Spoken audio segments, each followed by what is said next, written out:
Well, good morning. I trust everybody's all ready for another video here of a treasure hunt, scavenger hunt, whatever you want to call it. Again, I'm going to throw out about 5 or 6 things you might be hunting for in this chapter 3. And nice thing about it is you don't have to get outside. You don't have to know a whole lot before you start. You can play the video first, or you can read the chapter first. Doesn't make any difference. You can go either way. Remember to answer any 2 of the various hints that I throw out, and make it about a 3 or 4, 5 sentence paragraph on each one, and that's all there is to it. Again, there's no penalty for doing a lot more, but at least do a short paragraph on each one of them. Chapter 3 deals with Indians and slavery for the most part. Let's look for any of about 4 or 5 things. First of all, let's talk about the difference between the way Indians and English, white folk, how they use land. Big difference. At least that's what I've heard. White people come in and they set up a NASCAR racetrack and do a few things like that. In my case, it could be a motorcycle track. But how did the English behave differently when it came to using the land from the way Indians used it? They think about it, they fence it off, they plant something on it, they erased on it, they made mud houses, whatever it is. Second item on our little scavenger hunt. We talked about mortality. We talked about how long people lived in the colonies, and sometimes compare that back to how long what the average age of dying was back in the old land, the old country.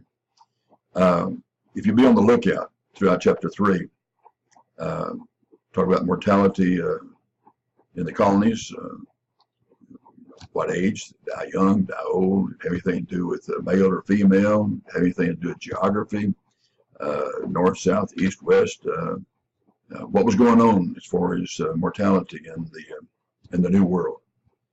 Thirdly, on in the area of religion, I'd like for you to be looking for anything you could glean out of chapter 3 as far as morality, how they live, how they set up their villages, did they spy on each other, did you have a church in the middle of every village, did people believe in Christianity or Buddhism or Hinduism or whatever. I would like for you to see what you can find in this little scavenger hunt on religion. And if you choose this point, we'll write a paragraph about that. Fourthly, in the 17th century, we have a little different take on slavery in the New World.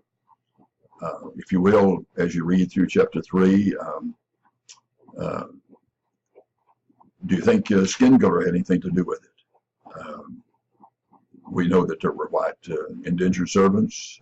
We know that there were black indentured servants. We know there were free black folk and free white folk. And so when it comes to the issue of slavery in the New World, see what you can find out about that with your little search party. How was it justified? How was it promoted? Or was it? We know that you couldn't just go down and buy a slave on your Visa card. We know that different kinds of people had slaves. There was different kinds of slaves, young, old. How did they fit in? What was the? How would you describe slaves and slavery in the New World in the 17th century? Those are the only 4 points I have this time. Good luck with those. And by the way, thanks for being in my class. I don't always say that, but I do appreciate it. I've been teaching long enough to know that if we didn't have students, don't have school.